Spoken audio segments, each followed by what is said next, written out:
welcome and thank you for being a part of the ceremony honoring our veterans this holiday season. We'll be laying wreaths not only here but at the other two cemeteries in town, up at Crescent Street and Lower Village, as well as placing a wreath at the memorial in Upper Common, I think is the term, right? Got it, okay. I do want to give some, before we begin, I do want to give some special thanks, first of all, to Troop 1. We really couldn't do this day without you, so thank you very much. Also, yeah, woohoo! You're instrumental in making this happen, so thank you. Also to Mistletoe Tree Farm for their generous donation again this year. And to everyone who donated wreaths. We came out with about 175 wreaths this year, which is wonderful. Yep.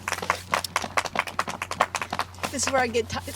So to other people, first of all, to my daughter, who encouraged me to start this last year and to continue it this year, so thank you. And also to my brother-in-law, who I really kind of honored today. He served in the Marines for over 20 years and has passed away due to a war-related illness. So he passed away a few years ago, but I do want to give a little special honor to him. But mainly today is a thank you to everyone who has served and currently is serving our country, and I say thank you very much. So with that, what I'd now like to do is introduce our State Rep, Kate Hogan, who would like to say a few words. Kate?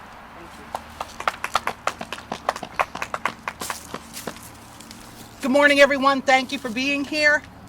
I'm State Rep Kate Hogan. I'm honored.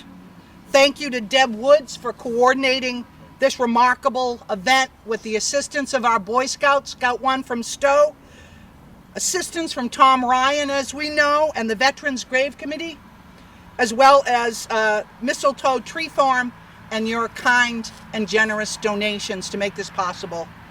This event began nearly 30 years ago as a pilgrimage by a Maine wreath maker, Morrill Worcester, who drove a truck carrying 5,000 wreaths to Arlington National Cemetery as his way of giving thanks and honoring veterans.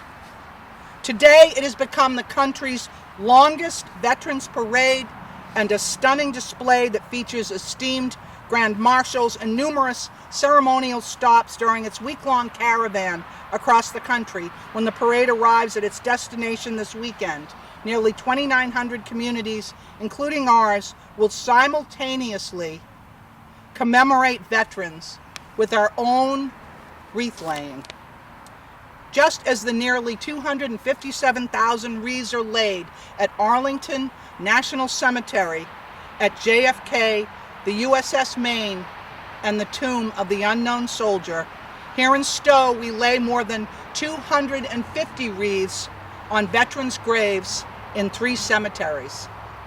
It is an honor for Stow to be among the participants in this national event. Our town has a strong reputation for honoring our veterans, and we're proud to continue this tradition and ceremony, an opportunity to remember, honor, and teach. It is so important to not only remember the nation's fallen and honor their service, but to teach the next generation about the sacrifices made for our people to remain free. Please join me in honoring our veterans today and every day, and may we commit to an America worthy of the service and sacrifice of our veterans. God bless America, and happy holidays to everyone as we come here to honor our veterans. Thank you so much. Thank you very much, Kate. Appreciate that. What we're going to do now is, with the help of Martha Monroe, we're going to read the names of those veterans from Stow who have lost their lives in the various wars. Martha?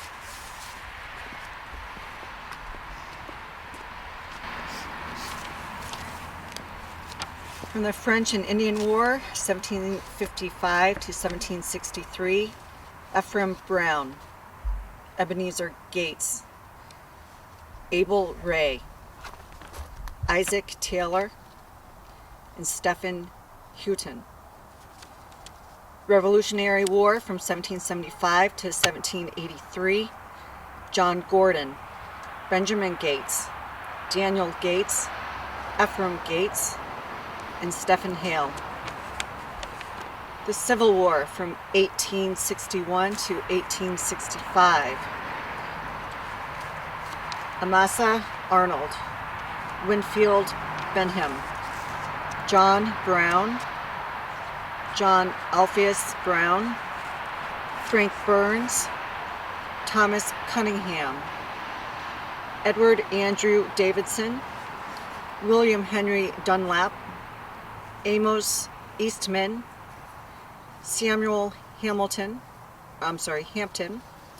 James Keene, Albert Kingsbury, Dr. Paul Kitteridge, Cornelius Long, Daniel Lovering, Matthew McCulley, Francis Moore, Albion Nutting, George Parks, Charles Perry, Luther Reed, James Rye, Abraham Rogers, George Simpson,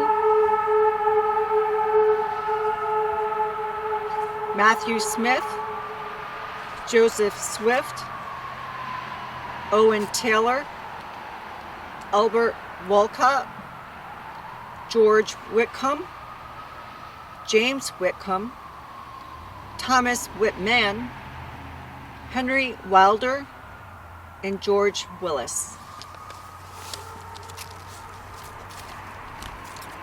From World War I, 1917 to 1918, Frank Edward Doyle, Perry Walcott Halleck, Charles Walter Penny, Richard Ernest Trumbull, Warren Wheeler Weatherby. From World War II, 1941 to 1945, Jerome Donovan, Wilho Allen Pekala. From Vietnam, 1964 to 1975, Whitney Ferguson, Richard Wagner Frank II. So with that, what I'd like to do to remember all of those folks, plus everyone else who has lost their lives and are currently serving, just a moment of silence, please.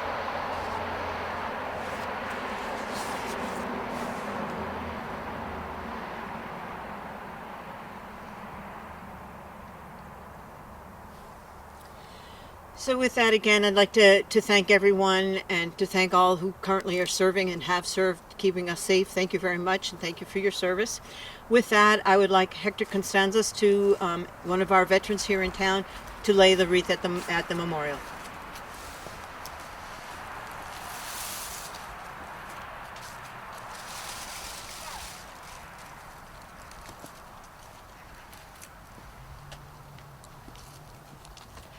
So, and with that, before we have all our volunteers lay the wreaths at the different plots here in town, also would like to invite everyone. We'll be going to the library next to lay or Upper Common, to lay a wreath at the memorial there, as well as we'll be going to the cemetery on Crescent Street, as well as Lower Village, to lay some wreaths there, and everybody is welcome to join us. So with that, again, I thank you all for being here. Thank you, Troop 1, for being an instrumental part, and Mistletoe and all of the residents in town who donated wreaths from one way or the other. And I invite everyone, you'll see the wreaths have been laid in various parts of the cemetery. I invite everyone to, take a wreath and lay it in front of one of the graves of our veterans, and they're identified by having the flag in front of their grave. So again, thank you very much, and thank you.